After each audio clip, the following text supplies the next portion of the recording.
Hello and welcome to Nerdarchy, for nerds by nerds. I'm Nerdicus Dave, and today I'm joined by Scott from the Dungeon Master Dojo. How are you doing today, sir? Fantastic, Dave. Thanks for having me on.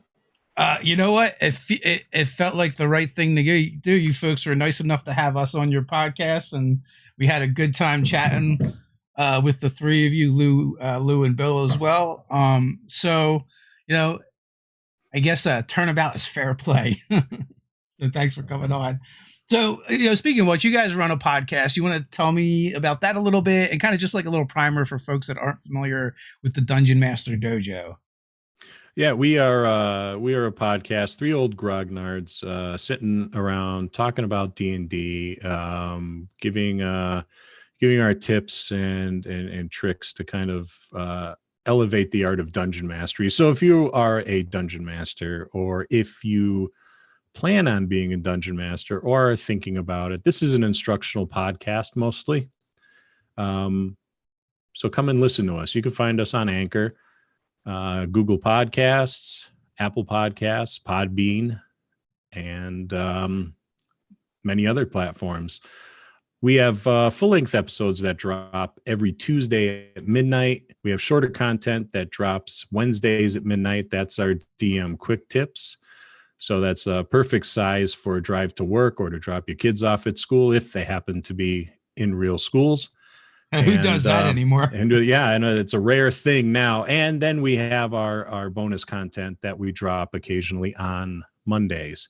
So if you are interested in hearing our get together with Dave and Ted from Nerdarchy, they're going to be bonus content in March, first Monday in March. So come and check them out on our podcast. It was a good time hanging out with those guys. Yeah, we had a lot of fun. Kind of reminiscing about the old days and just general talking about D&D. So, what inspired you guys to start a podcast?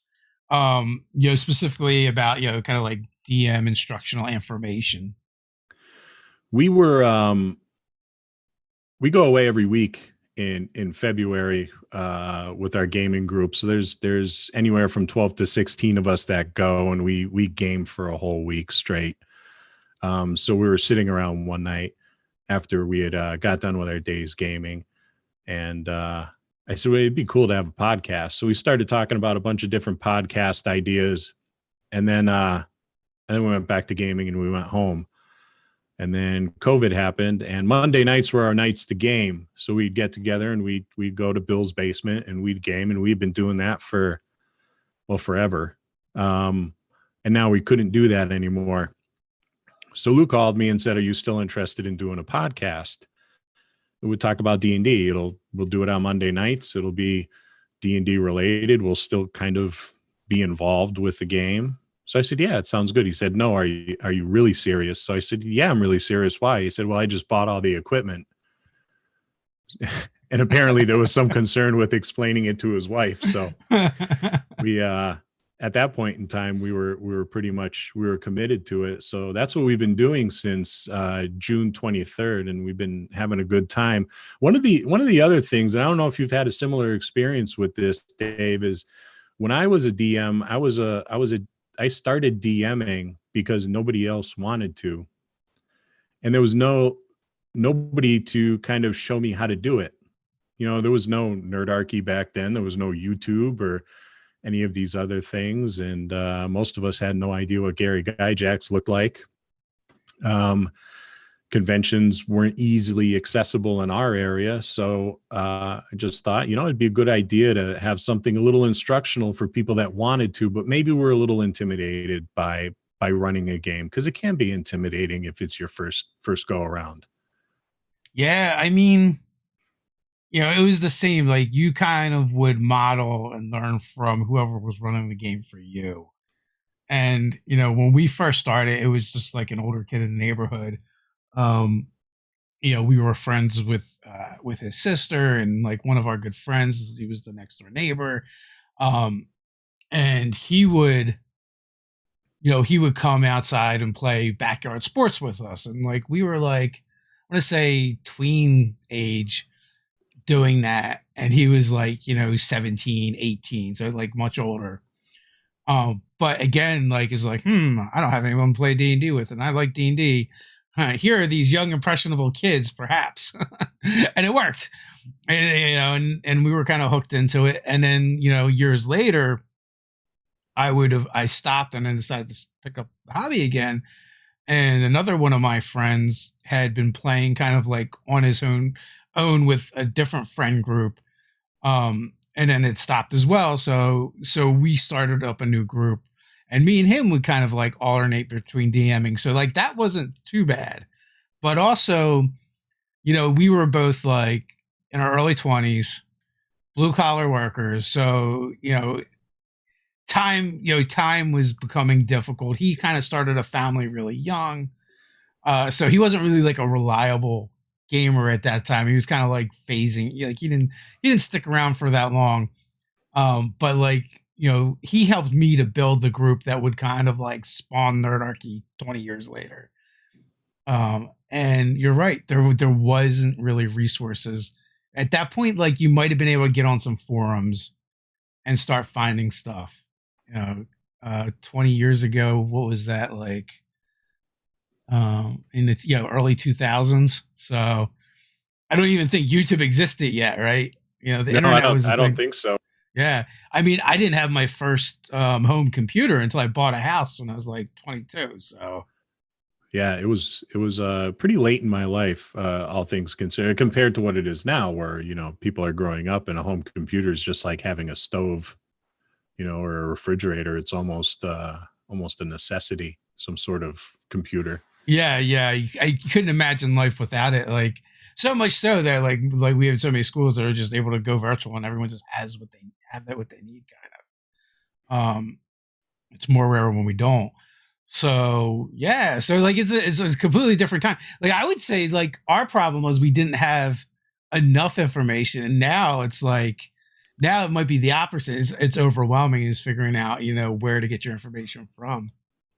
Yeah, it's almost like you have to find content creators that fit your personality. Yeah, There's so many options out there. And a lot of them are very good. I agree. That's why, like when I hear a content creator going, "Oh, I don't want to cover this because so and so does that already," I'm like, "Yeah, but people just want to hear your take on it, right? Like your fans are going to want to hear you talk about it." So like I always say, I don't ever worry about what other people are saying or if other people have already covered it, because people are just going to gravitate to different personalities, and so they might need to hear you say it, and your take might be a little bit different anyway. So Yeah, there's always going to be some overlap. And especially now Tasha's Cauldron of Everything. Everybody's talking about that. You can't go on YouTube or anywhere else without hearing about that. And we've been doing our own take on it, and we've been doing okay. But those episodes do pretty well. But that's our opinion on that. yeah. It is different than other folks' opinions, and that's kind of like a hot spot now. Is all the content, the optional content in there. People have gotten kind of upset about that. Yeah, you see so they put that optional content in there. Some people got upset about it, and then they released the unearthed canon and are like, Yep. "Psych!" Did we say optional? What we meant was, Yeah, and I think we're in a transition period to a 5.5 or a 6.0, and I mean, I've experienced those transitions for the past 40 years. I mean, we've transitioned to we're kind of used to it. I think we're more like at a 5.5 than a 6, though. And, yeah, and I think it's going to be more like a soft 5.5, not like in third where they reissued the books. I don't know. I got mixed feelings about it. Having like had it done a certain way for a long time. We're old and set in our ways. Yeah. I would like to see, like, if they're going to go forward with the lineages and do them that way, if they just did like suggested stat adjustments, at least. Yeah, I think that the big message for everybody is it's no matter what they say, it's always going to be optional, right? You don't Yeah. you don't have to use it. And it was the older you get, the harder it is. It was a huge leap for us to go from 2.5 to 5, because that's where we had been for, well, since it came out. Yeah, like you guys didn't even go in the third, right? You guys stayed in second. Yeah, we dabbled in third. We played around in third and a little of 3.5, dipped our toes into 4.0, and it was just, I don't know, too streamlined, too easy to pick up. There was that we were so used to the crunchiness of those older editions, and all these different rules within the rule set, that I think we were comfortable in the unnecessary complexities of it. But we didn't play a lot in the other editions, 3.5. We played a little with Pathfinder, but nothing stable. Some one shots, here and there. But our campaigns, it was always 2.5. Yeah, I mean that's why when we talk a lot of times and people are ranting or raving about this or that and they're shaking their fist, you're ruining the game. I'm like, play the version you like, right? At the end of the day, like while it's nice to have products to go out there and buy and things to expand the game, the truth of the matter is you don't actually need anything other than the 3 core books, right? Of any edition. And you can basically play the game and make it however you want.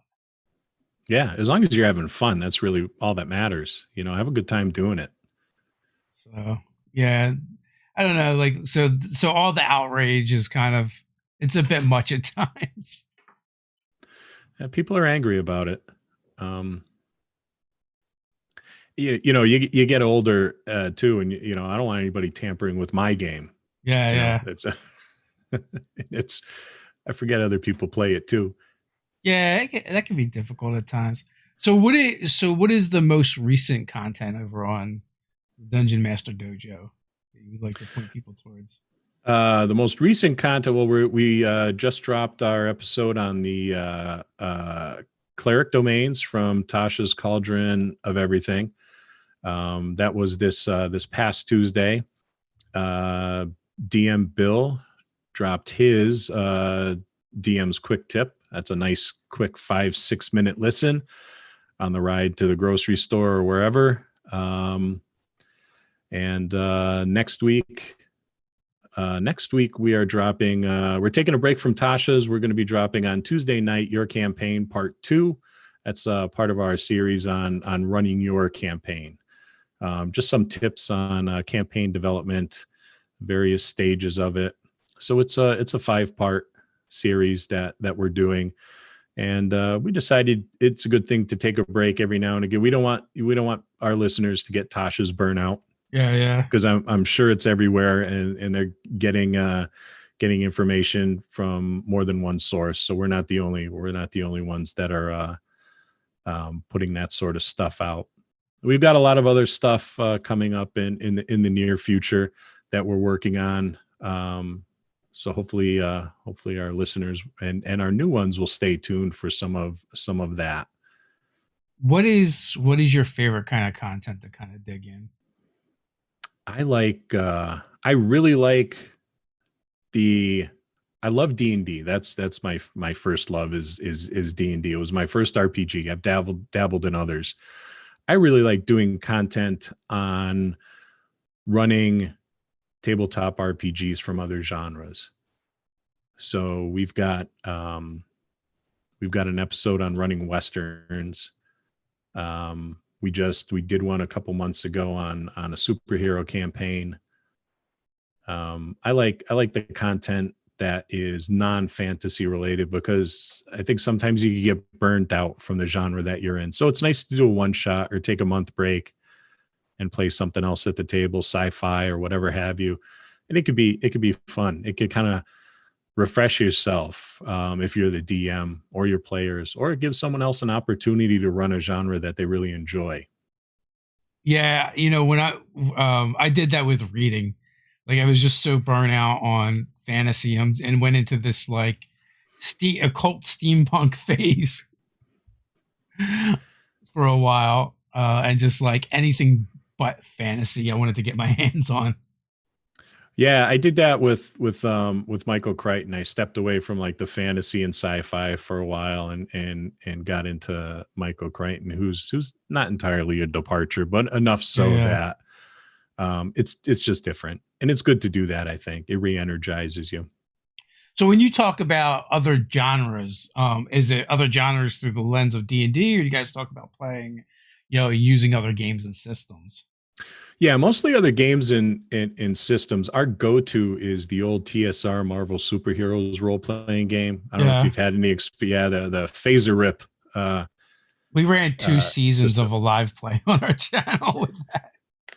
I love that system. Mhm. It's versatile. It's easy. You need 2 dice. That's it.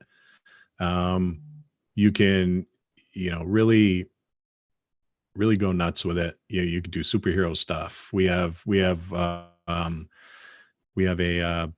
a series we do called the Donnelly Files. That when we step away from our game, it's we use the Marvel superhero system for that. It's low powered superhero stuff. It's like League of Extraordinary Gentlemen and the X Files had a baby.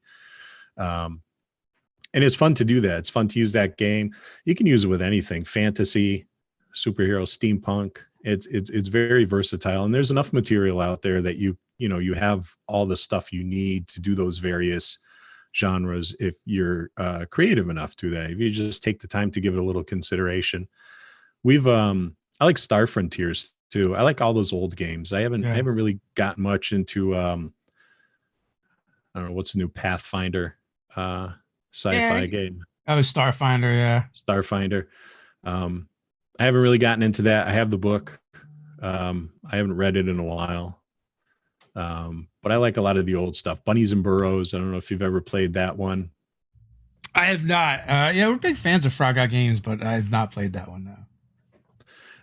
And with the OSR stuff that's out there, and the Dungeon Masters Guild, Mhm. or Drive Through RPG, there's a ton of stuff for like dirt cheap that you could pick up, learn in like a half an hour, and just kind of get away from the usual stuff, take a break and have a good time, playing some You of those. you check out Questing Beast at all? I do. Yeah. I watch Ben over at Questing Beast quite a bit because I like the content he puts out. The OSR stuff is really cool. And we're working on something. We're in the very early phases of it, but we're working on an OSR kind of D&D clone rule set. What genre are you guys going for? All of them eventually. Okay.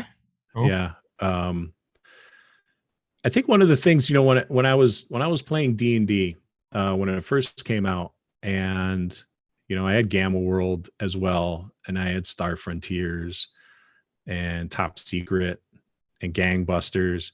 I always Yeah. thought it was, you're picking up in Boot Hill, you're picking up a whole new game. You gotta learn a whole new rule set that's being put out by the same company. Why don't they have just one rule set, and different things to, Different skins for kind of them. outline. Yeah. Of course, like GURPS came along, and did just that. Which I played a lot of that when I was younger. GURPS was a pretty good game. I don't know if it's even still in existence. I would imagine They still talk about it, so the people are still playing it. I've never actually played GURPS. it's neat. One game, and like you said, a bunch of different skins. I've played sci-fi GURPS and post-apoc GURPS and Yeah. fantasy GURPS, and Yeah, I those played all the. I played. We played like at least a session or two of all the old TSR games. Um, I don't know the except for did they have a Western? Was that Boot Hill? Was that TSR?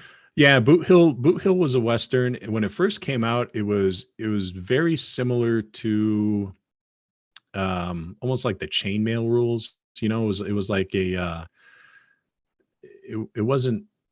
didn't have that role playing game feel. It was like, okay, I got my cowboy here. He's gonna, have a shootout with your cowboy. We're gonna Yeah, roll yeah. dice and resolve that, And then as they revised it, I think by the third edition, it was more of a role playing game than it was in its previous incarnations. Yeah. Top Secret was like the game that killed romance in RPGs for me. Uh I was let's the first time there was ever any kind of romantic scene was in that game, and of course it was another spy, and they were wearing knockout lipstick. So from that moment on, there would never be romance in our games ever again. If I had anything to say for it, because clearly it's a counter spy or a succubus. Yep. And Also, they not just that, no, go ahead. I was just gonna say also not that I really want to role play romantic scenes with Ted. Um, Yeah, that could be awkward. yeah. So so you guys still like playing like all the the older games that you can't even really get now, right? I think you might be able to get them on the DM's Guild though. Yeah, I still have my old Star Frontiers set. There wasn't a lot to it, but you can get the PDFs on. I want to say it's the DM's Guild. I think you get the PDFs there. I know they had them free online for a while, and they had some. I want to say it was the D20 Modern. They had some of the Star Frontiers races in the D20 Modern book that they put out years ago. Yeah, in the very back. Yeah. It had kind of a short life. The Star Frontiers. They wanted to. They did something where they were revamping the rule set and never finished it. And they kind of launched it with Zebulon's Guide to the Galaxy Volume 1. There was supposed to be multiple volumes of it, but that never happened. I think that was when TSR was kind of sinking, so they never finished that. But I still have my old rule sets that are older than most of the people I work with. Yeah, I believe it.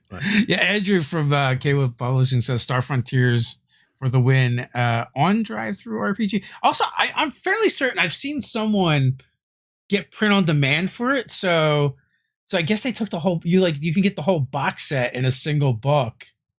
Yeah. Yeah. Because that was the other thing, right? Everything was a box set. Yeah. Then. Yeah. Top Secret was someone just did Gangbusters.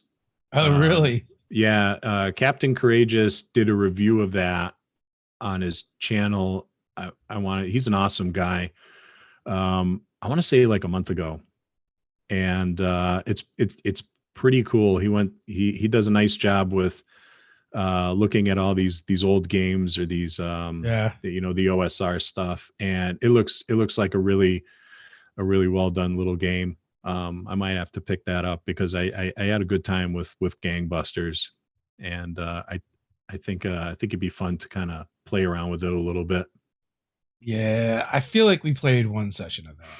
Like, I just remember there was a summer where like everyone would just show up with another new game every week, and we would like make characters and then play like a session. And that's fun to do. That's you get a taste of all these different. It's like traveling the buffet line. You get a little sample of everything. Yeah, and like I don't know how like we read all those rule sets back then, to be honest with you, because now it just feels so daunting.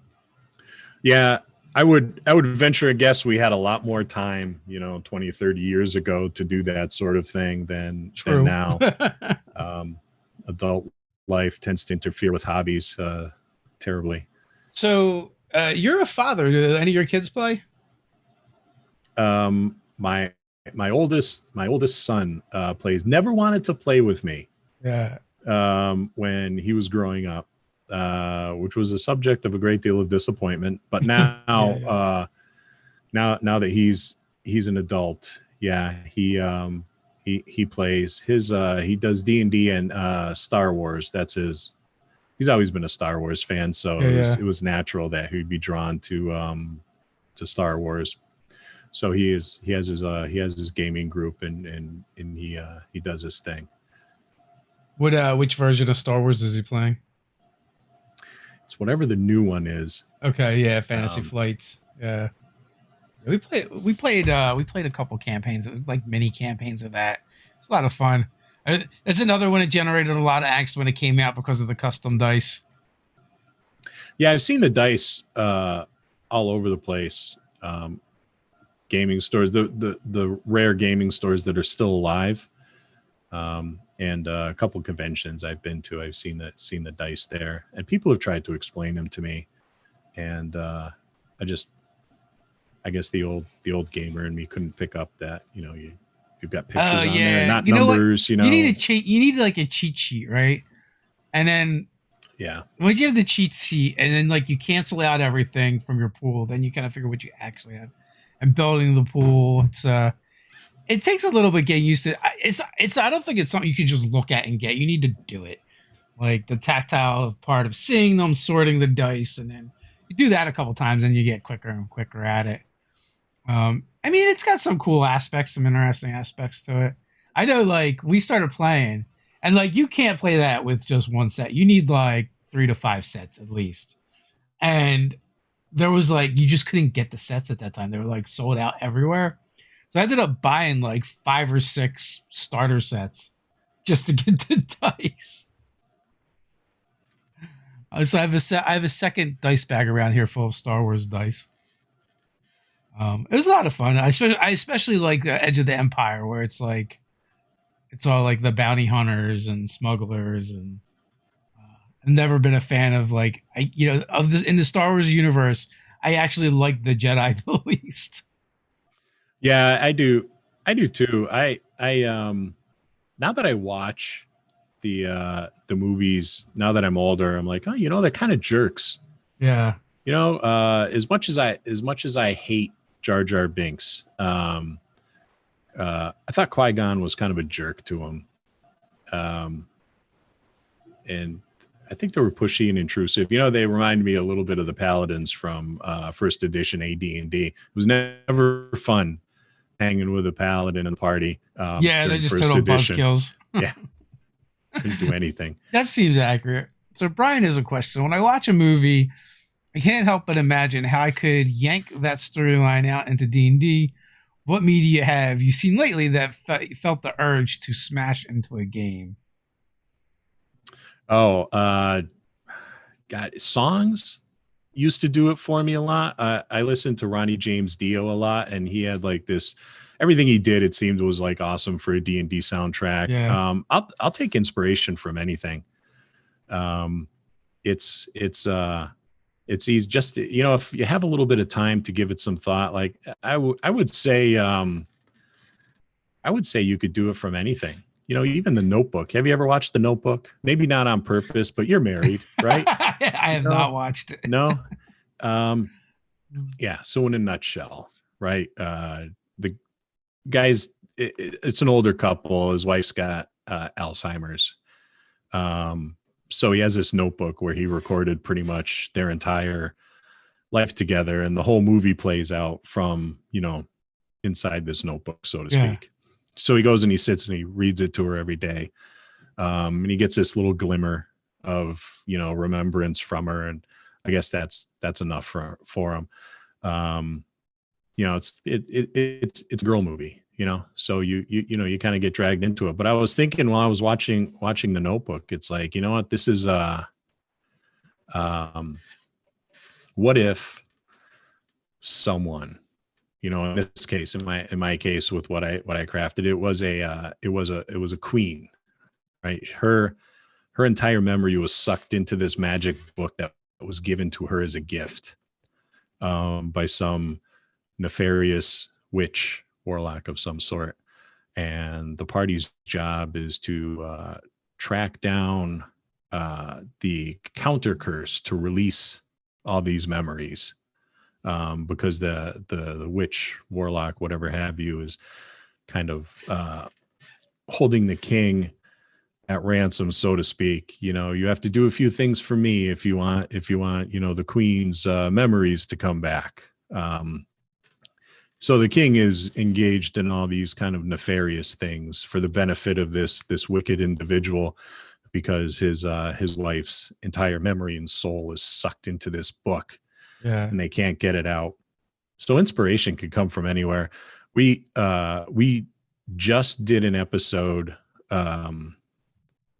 kind of prove that, to help new DMs kind of find their inspiration. It's called Lubricated by Libations. So the idea is Lou comes in and he's got something, anything, right? An object, a phrase, something, but it can't be anything from any sort of tabletop gaming or gaming at all, so it can't be a monster, a book, or, any publication. And he gives it to us, and then me and Bill have to kind of craft a concept for an adventure right there on the fly from whatever that is. So that one's actually dropping on the Monday after you guys drop. So check that out, because you can get inspiration from anything, movies, music, even if it's out of that genre. You can get your inspiration, and you can D&Dize it, or sci-fi it up, or whatever your genre is. That, that's the fun part, about the hobby, right? We're ultimately, what are we doing? We're just telling stories, right? Yeah. And, yeah. You just need things to, kind of like spark tension and drama. And I think sometimes we forget, that because it's a game, we forget that necessarily doesn't have to be, that conflict doesn't have to come from combat or violence. It could come from other places as well. We just recently started a game on this channel called Dungeons and Delving, where it's a game show. Like, we back in third edition, they had released a supplement. I think it was Goodman Games that released it, called X Crawl, and it's like it's a modern day game show, but the idea is you're adventurers and you have to go into the dungeon, and there's teams, and you compete for fabulous prizes and glory and fame. So we're doing that, and me and Ted were talking about it a little bit, and he wanted some feedback. And running games online is a little bit different than your home game. So I'm like, well, yeah, you always want to try. You want to start and end on highs, and like so he's like, yeah, because like one session's in the dungeon and one session's like the things that happen outside the dungeon is kind of like the format we're doing. And I was like, well, your wife watches a lot of those reality TV shows. Why don't you just ask her for her like favorite top 10 moments, right? And think about how you can take those and put them into a game. It's like, well, after a dungeon run, have us come back, and then that's when you could add one of those drama moments, where whether it's like the other competitors or each other's throats, somebody's significant other shows up on set pregnant or whatever. You could do, there's definitely some things that you could do to kind of get those moments and insert them into the game. And so, like you said, like inspiration can come from anywhere. Yeah, go to a flea market. We go on vacation every year to Old Orchard Beach, and there's a flea market like the next town over. So I always go to the flea market. And I'm like a little old lady, I'll go through the flea market is full of magic items, and all manner of arcana, and I'll take pictures with my cell phone, and this would be a cool magic item, this could be the kind of foundation for an adventure story arc, something, going to places like that too are good for inspiration. Probably you come up with some good ideas, some fodder for NPCs as well. I'm thinking it's like shooting fish in a barrel. Yeah. There's NPCs all over the place. It's stuff like that. So William has a question. I'm DMing for my group in an hour and a half. They're about to come back to a set of towns after killing a hag who had given them immortality but not youth. Now that these people can live and die naturally, what are the most important parts of life in your opinion? And how can I represent that in my game? This is a nice light one for you. Yeah. That's easy. It's an easy answer.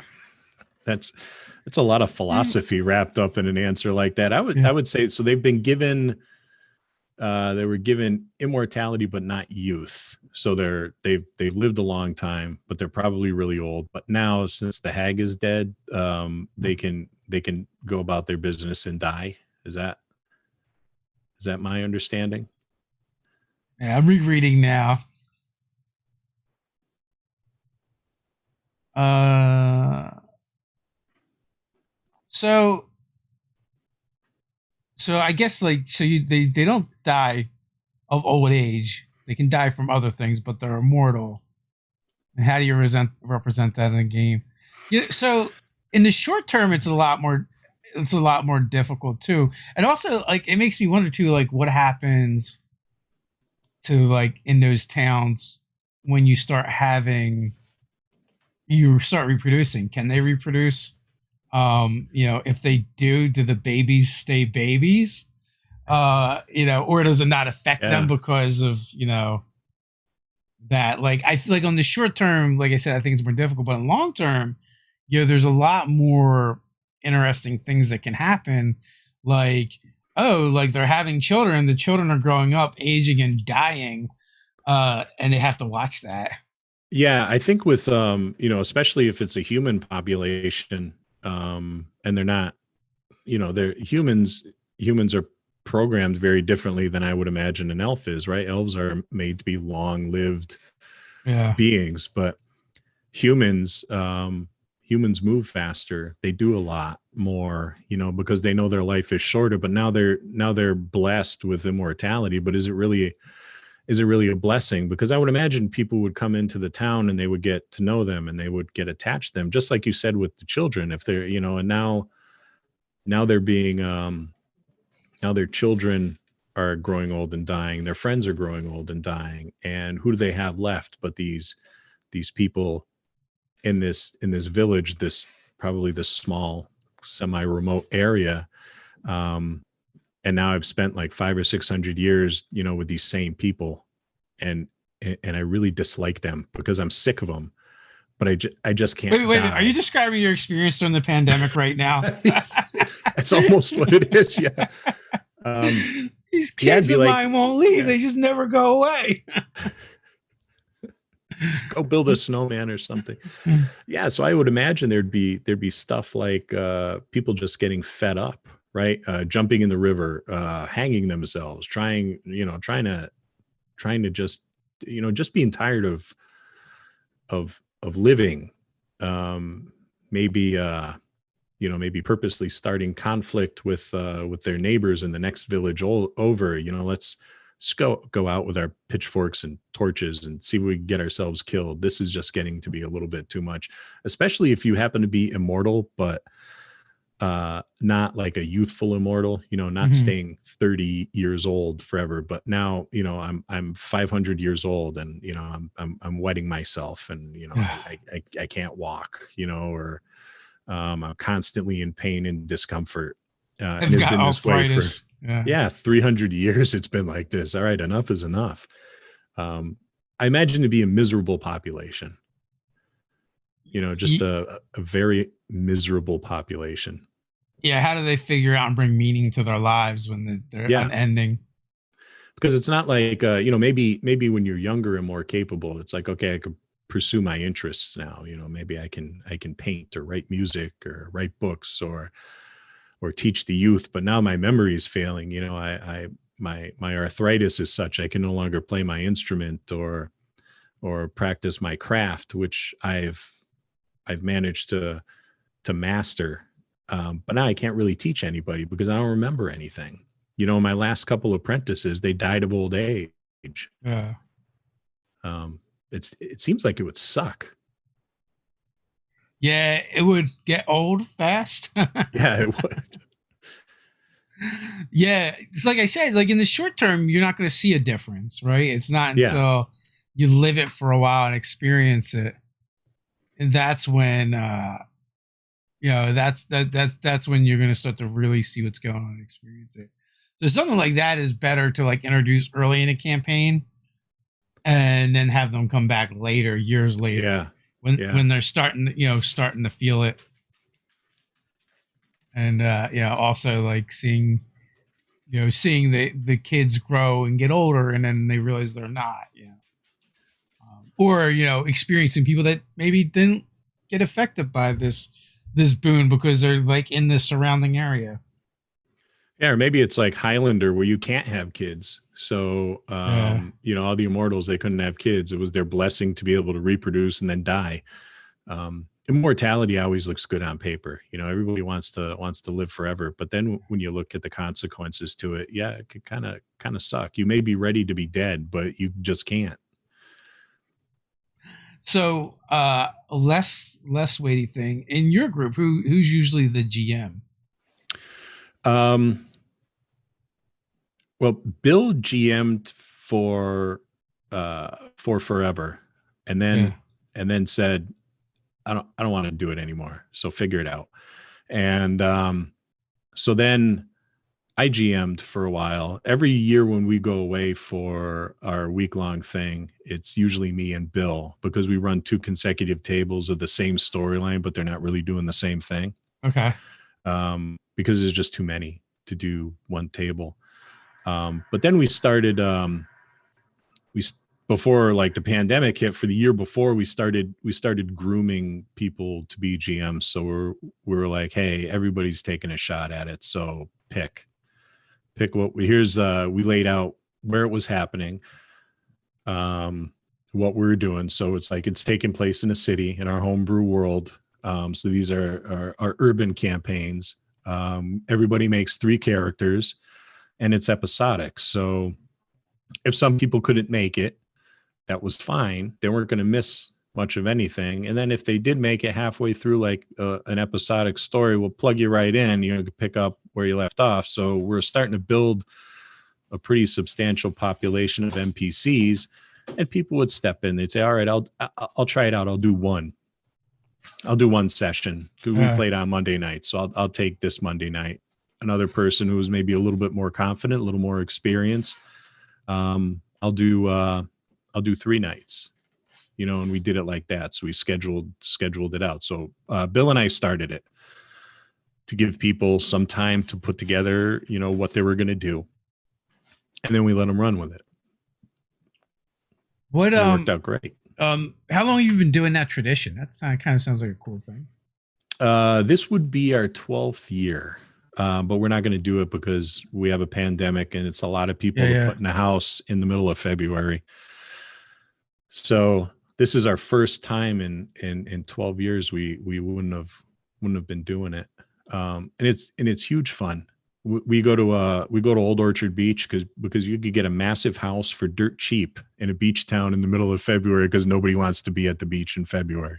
Yeah. But that's fine because we don't care. We sit around and we game all day.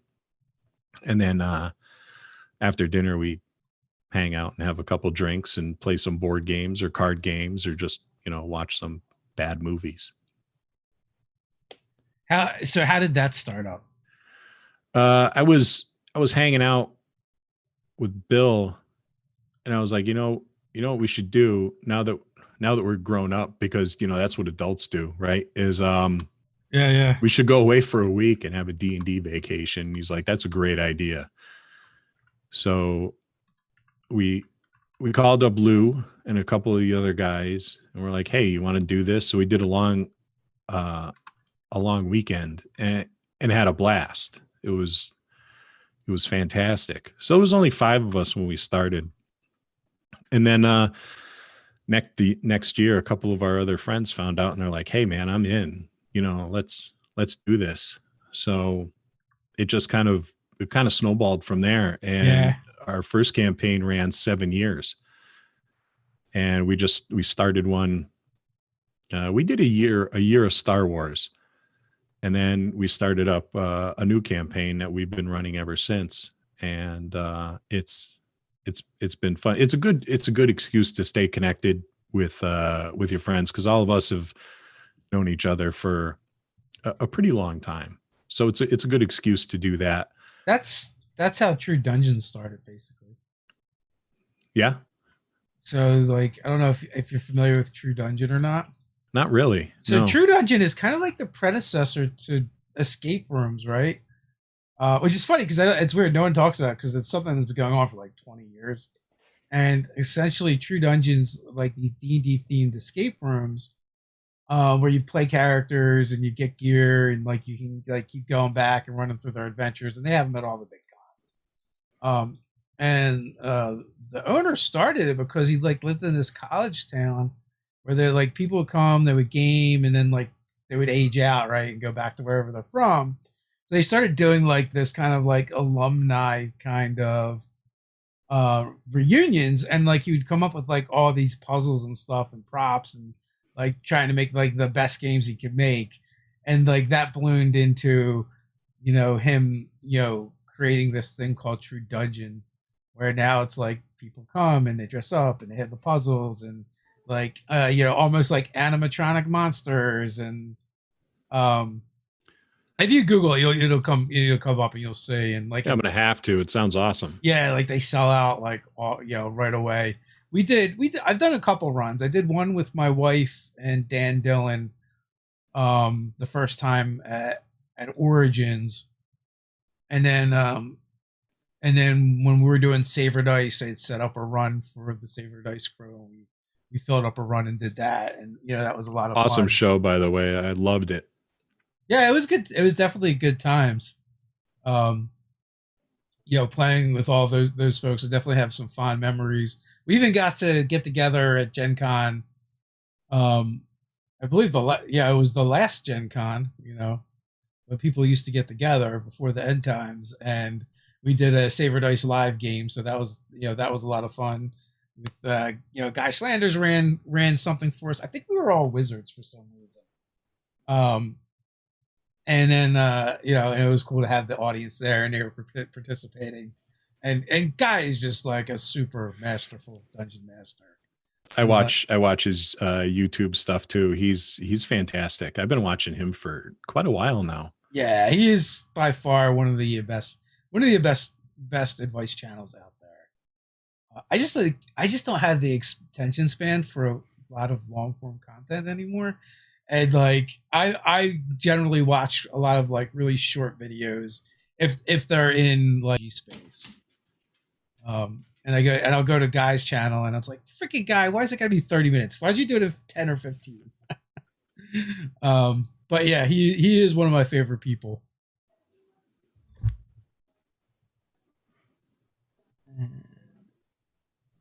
Oh nope, I thought we froze, but it's just OBS being silly. So do you guys hit many conventions? We started. Bill was a big convention goer years ago. We went to Gen Con 2019. Okay. Had a blast. We drove down there. I don't fly. So we made the 16-hour drive. Had a blast. I have driven to Gen Con twice and flown there once. I had a good time. I had a good time at Gen Con. We played some fantastic games. Had a really, really good time. We played, was it Death is the New Pink? It's one of those OSR games. It was a pretty cool experience. I think what I liked the most about it is the guy who wrote the game came in and thanked everybody for play testing his game. Thanks for coming and playing my game. I appreciate you guys doing that, which I thought was very gracious of him. So I bought a copy. Played a game Leopard Women from Venus, which was cool. It was very pulpy. Yeah. It was like those old movies from the 50s. But it was a blast. We got to pick what actor would play our character. So that was kind of fun. Yeah, we played a bunch of stuff out there. It was good. There's a lot of neat little kind of indie games out there. And then I recently went to Carnage Con. I went to Carnage Con. I think it was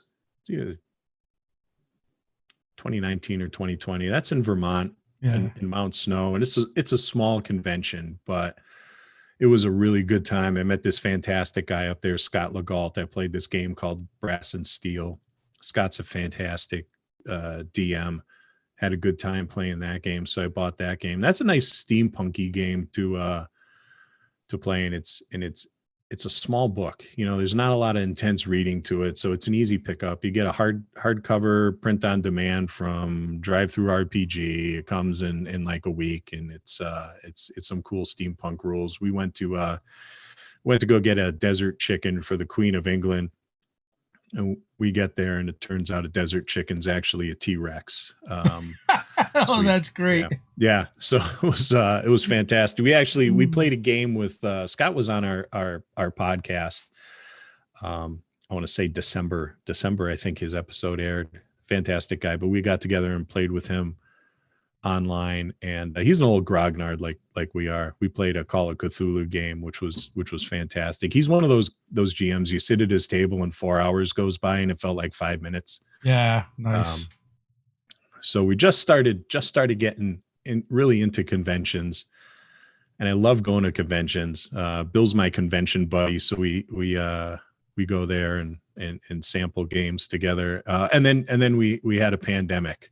So when we got back from our conventions, we're planning all these other ones that we're going to go back to, and now we have a pandemic. So hopefully this ends. And we've been very willy-nilly with conventions in the past.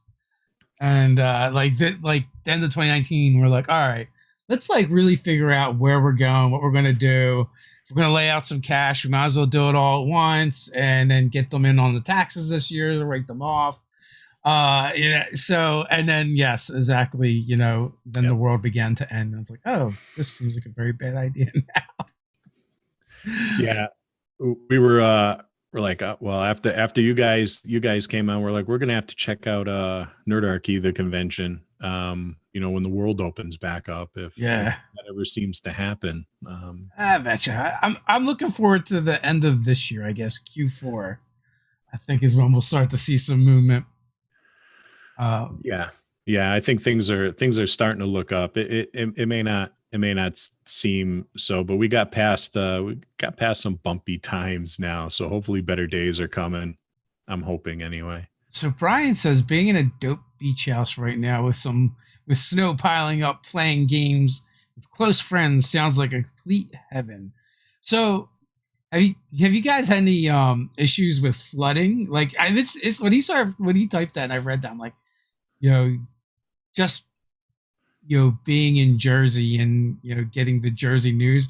I know whenever there's a lot of snow, they always talk about the flooding down the shore. Yeah, we haven't. We've had a lot of pretty good luck. There was one year we had some ceiling leaks. Yeah. That was the year that everybody was buying snow rakes because of the ice dams. The ice dams all over the news and everything. And but we've had a fantastic run. We've never had any issues with flooding or anything. There was one year someone brought like the flu with them and infected like 3/4 of us. So we were down luckily it was a 24-hour bug or something. We were down for the count for a couple days. So that interrupted gaming, but that's what you get for going in the middle of flu season. Yeah. I guess that's a consequence. Yeah. So we've been pretty lucky, and it's absolute heaven. We got it down to a science. Me and Bill plan it. Bill's a butcher, so we eat very well. Oh, nice. When we go, yeah, we eat very well. He handles all the food, and it's fantastic. It's 4 hours of gaming on Sunday because that's when we get there, and Monday through Friday it's 8 to 9 hours of gaming, and we lament going home on Saturday. Yeah, that's definitely cool. I mean, sounds like a lot of fun, and you guys get a lot of people together to do that. And also having a butcher show up and prepare all the food for you guys is nice as well. Yeah, that is a plus. Otherwise, it'd be expensive to have to go ahead and order pizza or get McDonald's. I mean, we're middle-aged men, so yeah, we can't get away with eating like that. One of us will drop dead. We actually usually hit the butcher fairly frequently and stock up on a ton of meat.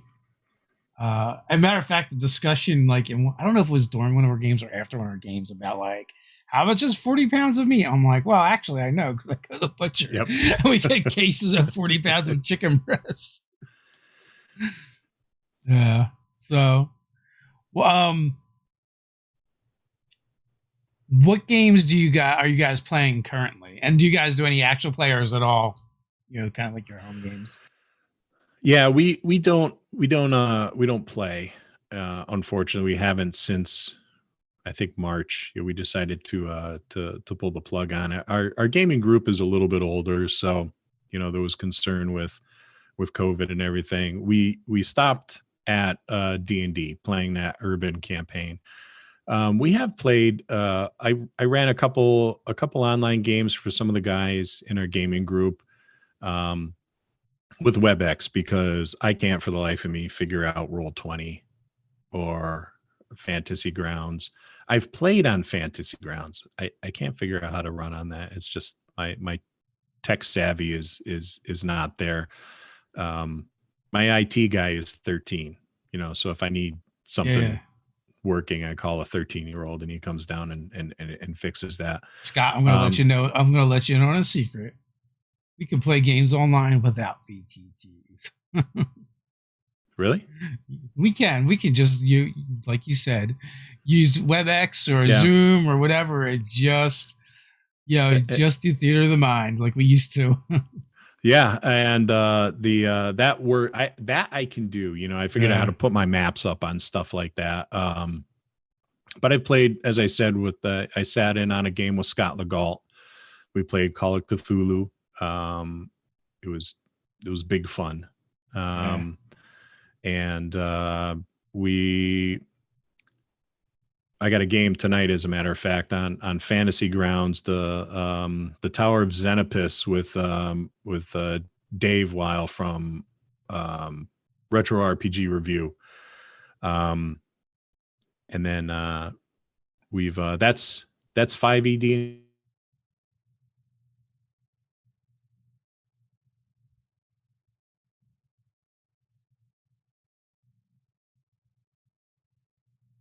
It for 5th edition recently.